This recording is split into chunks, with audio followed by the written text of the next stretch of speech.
I'm going to take us back a little bit. We've been talking about crimes and the hauntings that stem from them. I got one more in store for you. I'm going to be talking about the Lincoln Heights Jail, 421 North Avenue 19. I passed this building a million times. I had no idea that it was once a jail because now it is the Bilingual Foundation for the Arts, or of the Arts, excuse me. And for a while it was it just housed a bunch of different things, like it had a boxing gym for a while. The Lincoln Heights Jail is known for two things: Bloody Christmas and the hauntings that happen here at the Lincoln Heights Jail. And their pie. That's so good. It's just so good. I've never been to the bakery inside, though. They just have pie. You'd think a prison wouldn't be known for their pie, but, Horrible cake, though. You can only do one or the other. So this place, throughout the years, is known by the locals as one of the most infamous drunk tanks in LA. You get drunk, they haul you in. The Lincoln Heights Jail, if you go through the pictures on the LA public library photo collection, there's a lot of pictures of just like Christmas Day and the room's just full of drunks. And there's nowhere to sit. This jail is really, really steeped in like LA noir history. It played a role in Slick Lagoon. It played a role in Zoot Suit riots. It housed a lot of inmates that are big in like the crime world. Mickey Cohen was there for a little bit. Raymond Chandler spent a night in the drunk take. There was a burlesque dancer named Betty Rowland, a very beautiful woman who spent a couple nights there. And William Hickman, I don't know if you know who he is. He kidnapped a little girl named Marion Parker, who was the daughter of a banker. Because I told you about it. I was doing research about Elysian Park because I live close to Elysian Park. I played there as a kid. I really wanted there to be a haunting in Elysian Park. There's the Llorona, which is just an old Mexican folk tale, which is everywhere. It's not specific to Elysian Park. But what I found when doing research for Elysian Park was that there's just a lot of awful things happen at Elysian Park. One of which is William Hickman kidnaps this little girl. He wants to get a ransom for her. He panics, though, before he's able to get his money, and he kills her. He cuts her into little pieces, but he still wants his money. So he makes a deal with her father to, I'll leave your daughter in this spot, you leave the money, and we'll do the trade-off. But he's already killed her. So he left her in many spots. Exactly. He uses wire to prop her body up on a box and sews her eyes open and drives by the dad like, she's still alive. Dad drops the money off. He keeps driving with the pieces of this little girl. He drops it all over Elysian Park. Put a cigarette in her mouth. Hello! They drop the pieces of little Marion Parker all over Elysian Park, where I played as a child. And then they end up catching this gentleman in Oregon. They bring him back down. They hold him in the Lincoln Heights Jail. They always run to Oregon. You can get away with anything in Oregon. You can get away with murder, actually. That's the motto. And supposedly it goes all the way back to like the gold rush. They used to hold like unruly gold prospectors there at LA, at Lincoln Heights Jail, which I can't even imagine. Like what that the would guy be from the Treasure of the Sierra Madre. I haven't seen it. Stop bringing it up. I get it. I'm not as... I watch movies. Bogart. I don't know if you know who he is or not, but totally Bogarted that. There's this movie I just watched. It's called Casablanca. I don't know if you've heard of it. Casablanca. Queso Blanco. So Lincoln Heights Jail pretty much gets weeded out because LA County Jail becomes really... it starts taking over all the responsibilities. The last big thing that it's responsible for is the Watts riots. They hold a lot of people that are involved in Watts riots down there. I believe it closes about like 58 or something. I'm going to be talking really quickly. I'll just bring up a couple things that I know you're interested in. James Ellroy wrote the novel LA Confidential, which is part of the LA Quartet that he wrote. I just finished The Big Nowhere. It's great, by the way. He had a whole quartet? Yeah, there's 4 novels. A barbershop quartet of novels? Each novel is about a member of the quartet. And then they made one big book called The Quartet Avengers. So he writes LA Confidential. They make the movie in the 90s. They film the movie, the scene about Bloody Christmas, there at the jail. They film Nightmare on Elm Street there, the jail scene where the boyfriend is locked up because they think they killed Tina. All I can think of is Johnny Depp's blood right now. They also filmed the Blink-182 video and a Lady Gaga video there. I don't want to talk about that anymore. I've said too much. It's Christmas. It's 1951. Everyone's celebrating. The police are celebrating over at headquarters, and a group of Mexican gentlemen are celebrating at a bar in Riverside. I forgot what it's called, but it's Riverside Drive, which is really close. It like runs alongside the Lincoln Heights Jail. 2 police officers are called to get these men out. They're unruly, and it's time to get them out of the bar. They don't want to leave. A fight breaks out in the parking lot. The cops are outnumbered by these Mexican gentlemen. One cop gets a black eye, the other one gets stitches. They are arrested later that night. 5 of the gentlemen are brought back to Lincoln Heights Jail. They're arrested at home. One guy doesn't get that good treatment. They drag him out of his house, apparently. They beat him in front of his family, and then they drive him back to, guess where, Elysian Park, and they beat the S out of him. He's like invalid for like months after that beating. Like it's horrible. It's still Christmas. Cops have been partying for hours now.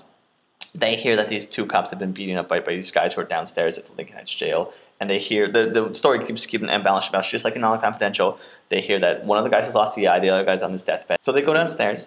There are the 5 Mexican gentlemen and 2 white gentlemen there in the cell. They get brought out, so there's 7. And they line them up against the wall. And I keep reading several police officers. And I finally got a number. I don't know if this is true, but I believe it.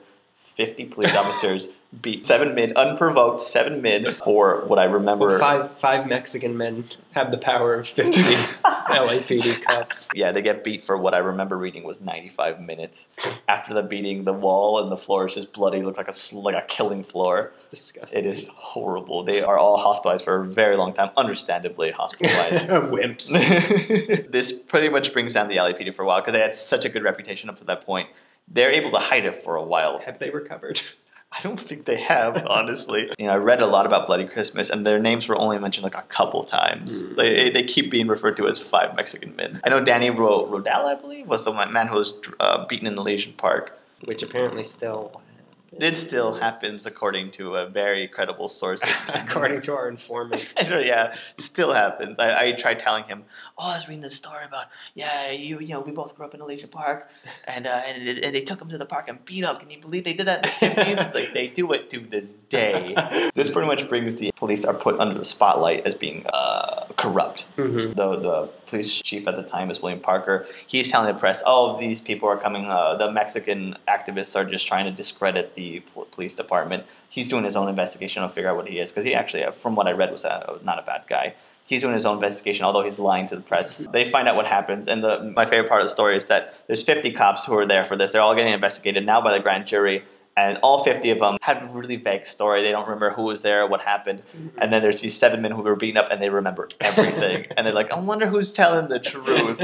8 officers are locked away after that. Like, they pretty much just... the LAPD is broken down at this point. They're seen as corrupt in the eyes of LAPD. That's not, 8. That's kind of a victory to have 8 of them. I think it was. Yeah. Now, nobody is killed in this. They're in Bloody Christmas. Only their reputations and their bones. So the hauntings don't stem from Bloody Christmas. That was just something that happened there. That's a really big event in LA history. But it's still a jail. A lot of people died there. One man hung himself there. Now, after, the 58 jail closes down, it would be really hard to notice a haunting while the jail was still active. Moans for help are not something that you care about when it's full of men who are probably moaning for help at the same time. Now that the jail is empty, a lot of things start catching people's attentions. There's cell doors that open and close by themselves. There's unusual cold spots. It's cold spots. Cold spots. I wish you could experience one. You're just so warm. Stay cold. Stay cool, baby. They hear clanking chains. They hear horrible moans for help. I keep hearing it as like the most blood-curdling moans for help. Prison moans. Prison moans. Can you believe it? I read a story from a woman who was the stage manager for the Bilingual Foundation of the Arts, who stayed in an office that used to be, I believe, a cell or like a big office there. Probably the drunk tank. She's staying with a friend in like a sleeping bag. Office. Beautiful, beautiful. It's very wide. Nowhere to sit still. They're sleeping in sleeping bags, and she, during the night, she just has a feeling that someone's watching her. And she turns to her friend that she's next to in a sleeping bag, and apparently his eyes are open, but they're like blackened, and he's like possessed and starts speaking like, and she screams, and the guy wakes up and had no recollection of what happened. Some people claim to see a woman in a white, they call her the white bride, and she's like half an apparition who's like dancing by herself. Supposedly, is it half of her body, or is she's there but her partner isn't there? No, half of her body, like the upper half. Yeah, half like the upper half. Upper half. If I saw legs dancing, I would be really scared. If I saw just legs dancing, damn legs. Hello, nurse. Yeah, so there's a half a bride dancing on Cell Block 3. Supposedly, she was like a wife to one of the prisoners, and she would come and they would whatever. Okay. That's the thing about doing all this research is you read the forum posts and you read little things here and there with misspellings, and I keep saying, I want substantial evidence, but it's all hauntings. There is no substantial evidence. And like I said, when I started, like I wanted to stay away from like ghost hunters and stuff like that. I wanted to, discover stuff on my own. So Lincoln Heights Jail, I'd never heard of the jail. I didn't know Bloody Christmas was a real thing. I didn't know that it was haunted. So all this stuff was new to me. Then I found out that Cartoon Network has a show called Other Sighters. A bunch of children who do paranormal investigation are in the Lincoln Heights jail and they see orbs and there's chairs that move by themselves and stuff like that. Broke my heart.